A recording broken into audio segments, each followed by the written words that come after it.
Okay, thanks everyone for joining this afternoon. Welcome to the Greenbelt Value of Nature Survey for Recreation in the Greater Golden Horseshoe. My name is Megan Sipos. I'm the Research and Policy Analyst at the Greenbelt Foundation. I would like to start by acknowledging that across the Greenbelt, the land we meet on and strive to protect is the traditional territory of Indigenous peoples. The Anishinaabe and the Haudenosaunee peoples have stewarded the land here since time immemorial. Today, the region is home to a diversity of other First Nations, Métis, and Inuit peoples.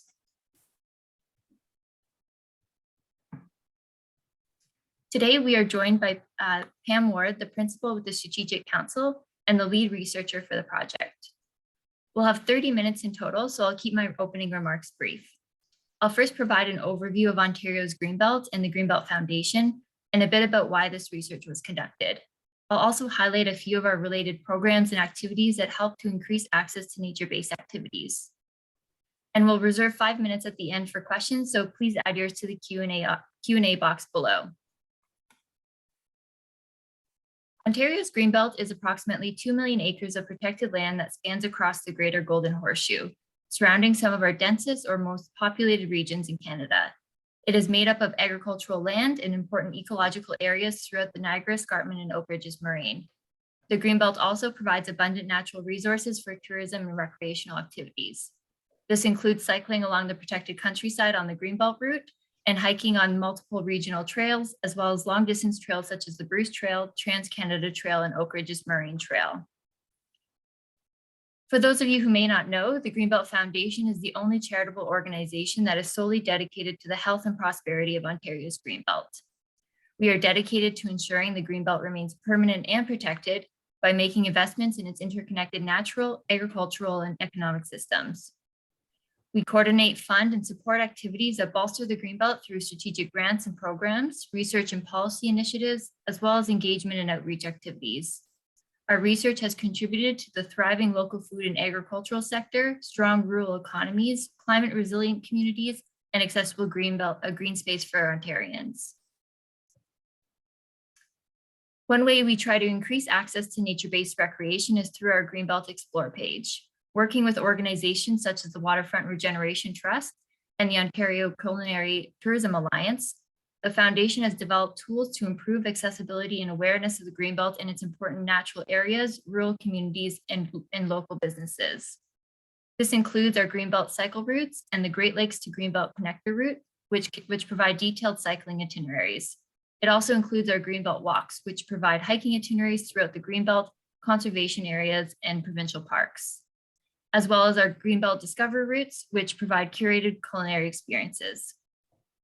Understanding residents' awareness, participation, and expenditures in nature-based recreation and conservation activities helps inform the work that the Foundation does, as well as other organizations involved with the management and provision in natural areas. It also helps inform areas requiring additional research. For instance, we'll be releasing a report next month in partnership with Green Infrastructure Ontario, the TRCA, and the Ontario Parks Association. The report analyzes the location and distribution of existing and planned large parks in the region. This analysis helps identify areas and communities in highest need of parkland creation. An important finding of the research is that just to maintain our 2021 rates of large parkland distribution across the Golden Horseshoe, over 32,000 hectares would need to be added by 2051 to keep up with population growth. I think most of us have personally experienced the vital role green spaces have played over the last couple of years. More than ever, people have been escaping into nature for its multifaceted benefits, and what this research shows is that as our population grows, we must protect and enhance our green spaces to ensure equitable access for all. Without further ado, I'd like to introduce the research of focus today and our speaker, Pam Ward. The Greenbelt Value of Nature survey was conducted to examine the ways in which people have connected with nature during the pandemic and the impacts of COVID-19 on accessing nature-based activities.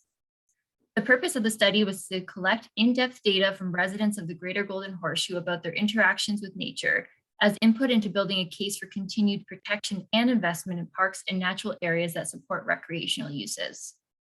The research is designed to update and build on the findings from the 2012 Canadian Nature Survey.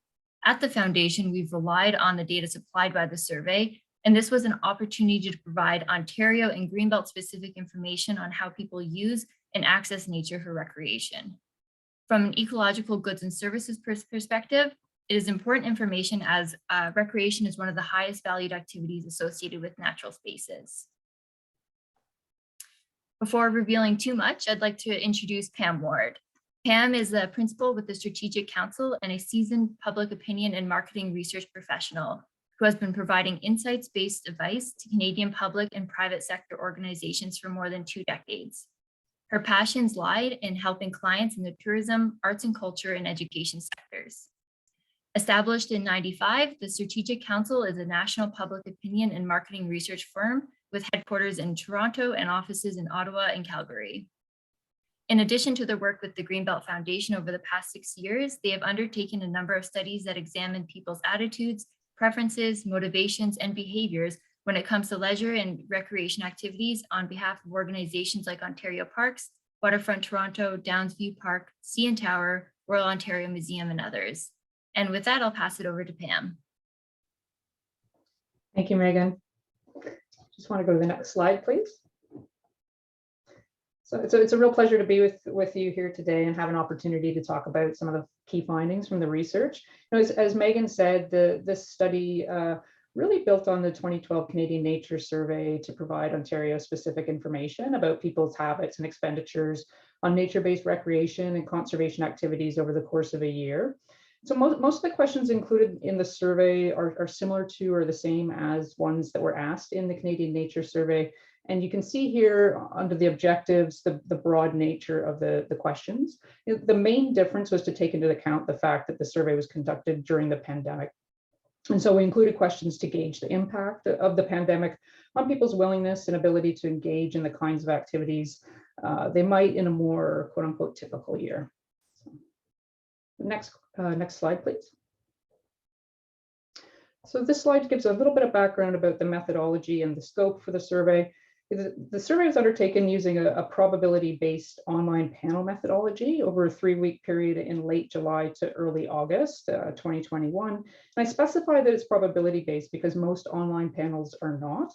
The panel that we used is recruited randomly via telephone, which allows us to apply a margin of error to the sample and to project the findings to the broader population that it represents. So in total, we surveyed 1,253 adults living in the Greater Golden Horseshoe, and you can see how the region was defined under the geographic scope. And if you're interested, the full report does include more detail about the nature of the sample and the sizes of the subsamples that I'll reference and so on.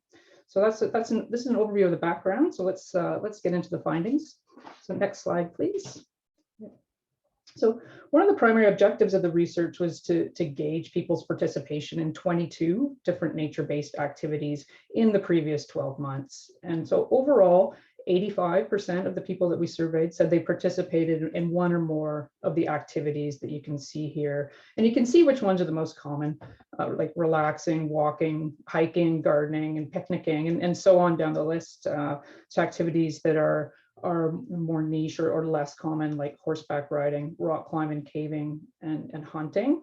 The column on the right, it provides an estimate of how these percentages or proportions translate into numbers of people based on the adult population of the Greater Golden Horseshoe, which is about 7.3 million people. Next slide, please.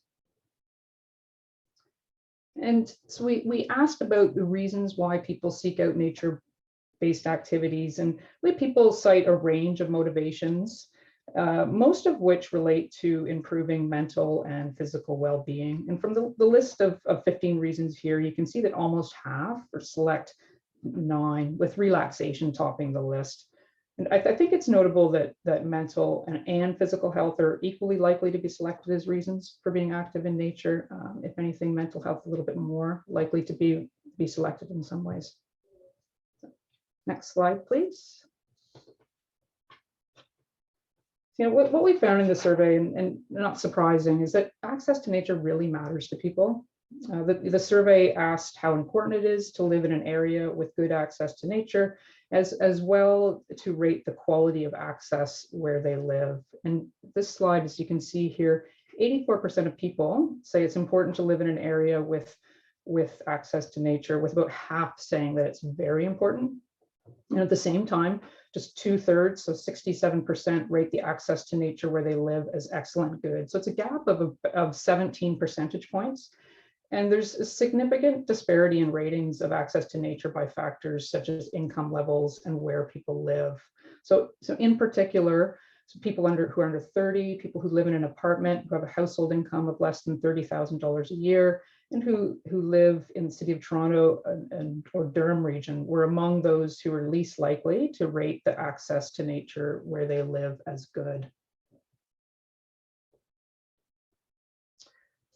So the survey asked about barriers to participating in nature-based activities, and you can see here that the pandemic tops the list in terms of barriers and by quite a wide margin.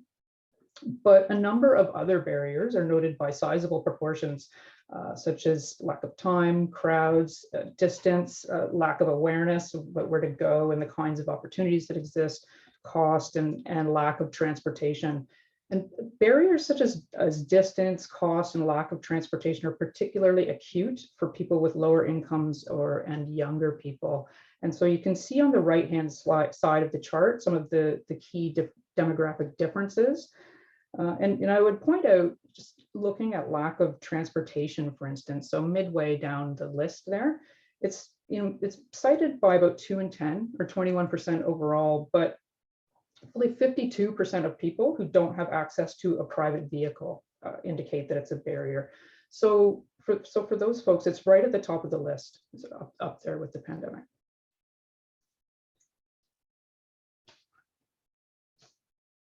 As we all know, the pandemic has had a significant impact and on the ways in which people engage in nature-based activities. This slide shows the results of a question in which we asked whether people spent more, less, or about the same amount of time on the activities, those 22 activities shown, compared to a more typical year. And the column on the right is a straightforward calculation of the proportion that said that they spent more time on the activity minus the proportion said they spent less time. And so a positive gap is indicated by the plus sign, means that on balance, people were spending more time on the activity than they would in a typical year, and vice versa for the negative gap. And so you can see that overall, people spent more time engaging in about 5 of the 22 activities of gardening, walking or hiking, relaxing outdoors, birding, and cycling. And photography is in that plus section as well, but at a gap of +1, it's really about even.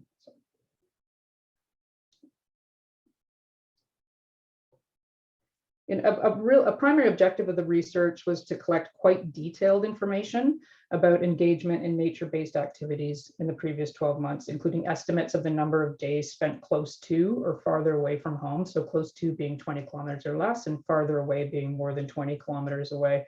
And so this slide provides an overview of the average number of days spent on each activity by everyone, so all adults. So the averages include people who said that they spent 0 days. You can see that the top 5 most frequent activities are the same ones that people spent more time engaging in than they tended to pre-pandemic. So walking or hiking, relaxing, gardening, birding, and cycling.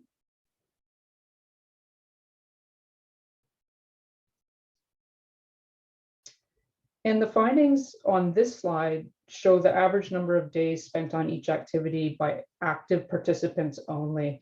So it excludes people who said they spent 0 days and provides a measure of intensity for each activity. And you can see that the top activities are largely the same. So the walking, birding, relaxing, and so on. But the average number of days spent on some of the activities is much higher. And it's especially notable for activities like motorized recreational vehicle use on land or water, hunting, horseback riding, and so on. So activities that aren't necessarily common, but for people who do engage in them, they do so really quite frequently.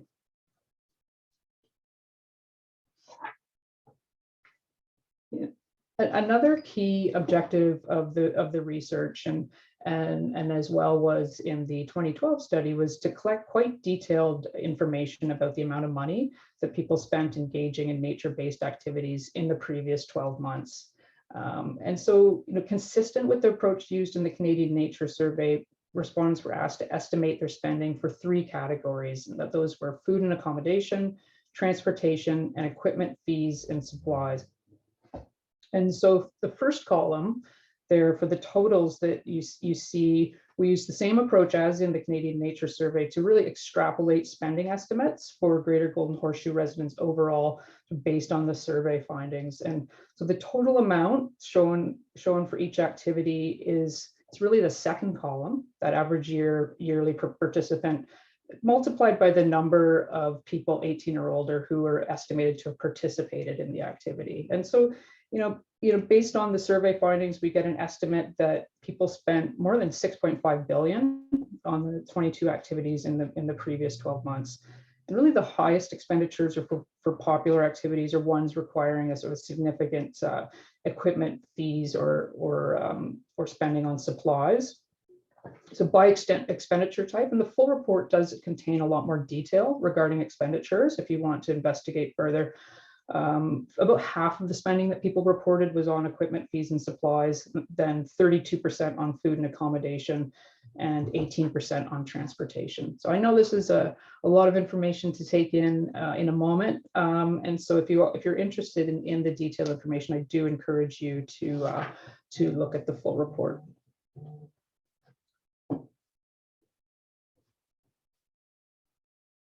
Okay, and so on this slide, it gives really an overview of the number, duration, and location of trips to areas in and around the Greenbelt in the previous 12 months.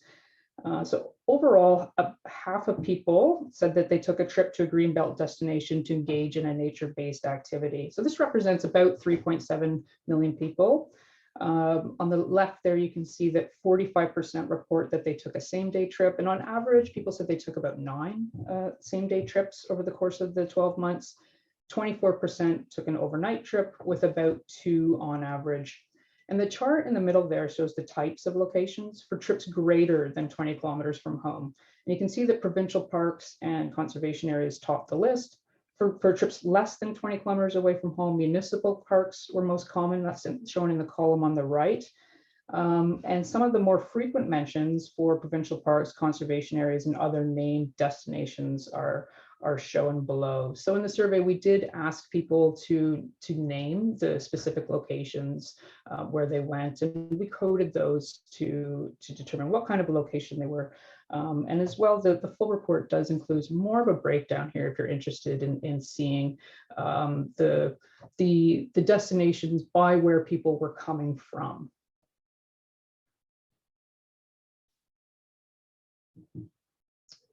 So in the survey, we also asked about people's support for and participation in nature conservation activities. And so overall, about 1 in 5 people say they supported nature conservation in some way in the previous 12 months, be it by making a donation belonging to a nature conservation organization or by volunteering. And you can see the proportions there on the left. And the chart on the right details some of the barriers to participating in nature conservation activities, which are similar to the barriers to participating in nature activities in general, but with the pandemic topping the list, but also a lack of awareness of opportunities being cited by about 3 in 10.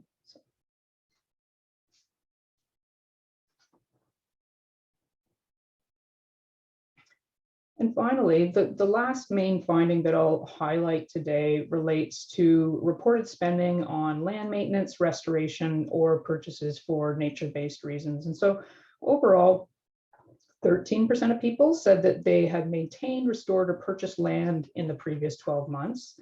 And the table shows the average amount spent. And so overall, for any reason, it was about sort of $62,000, $63,000. You can see in the top row there. If we consider spending on a secondary property only, and I'll caution you that the sample sizes start to get a little small when we break it out, but you can see that the spending on a secondary property, the average amount was about $113,000. So comparatively, those who spent money in order to provide food or shelter for wildlife or to conserve or restore a nature setting, the average amount spent was about $294. So 4% overall said that they have donated land or signed an agreement for conservation, and that's ever, and it was 2% in the previous 12 months. that's really a very high level overview of the key findings from the survey. And as I say, the full report does contain a lot more detail, should you be interested in digging in further. And now we've got a few minutes for questions. Thanks, Pam. I'll let everyone take a minute or so, and if you do have a question, you can enter it into the Q&A box, and we'll have 5 or 6 minutes to go through those.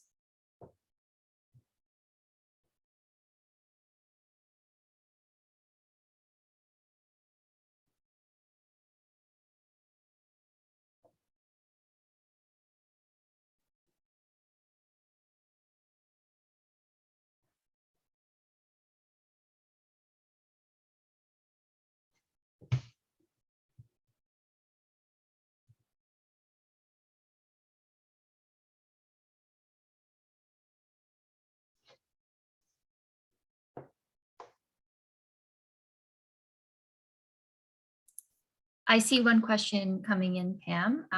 Did you ground proof the projections from the survey by looking at actual gate fees at parks and conservation areas? Yeah, that's a great question. And certainly, so that was out of the scope of what we were doing within the context of the survey and this report, but it is certainly, the findings in the survey are one of the sort of data points that are available from what people were up to during that 12-month period, and would definitely be worthwhile to compare it to the fees and so on from conservation areas, gates, and other sources as well. Great. And another question, were there any surprises in the results? That's an interesting question. I'm not sure for me to say necessarily that there were surprises, but I think there's some really important findings, particularly around the disparity that exists and how important access to nature is for people and how they rate the quality of their access, and seeing, where there's some pretty big gaps there depending on where people live, what their household income is, the nature of their their living situation, essentially, that it's important to understand and to look at how to rectify.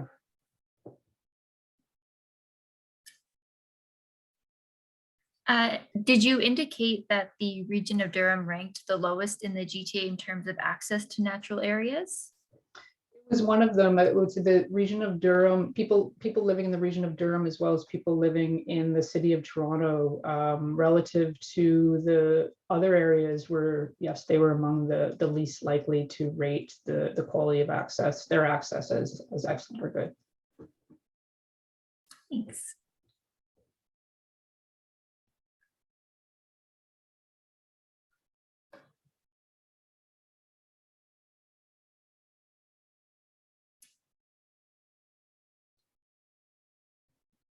Well, with no other questions, I think we can end it here. If any questions do come up, I've provided both Pam and my contact information here, and you can reach out at any time. I will also send around a survey and a copy of the recording if you would like to distribute it to any of your colleagues. And if you're interested in reading the report, you can access it at greenbelt.ca/value_of_nature. And thanks again for your time today. I hope everyone has a great rest of the week. Thank you. Thanks, everyone.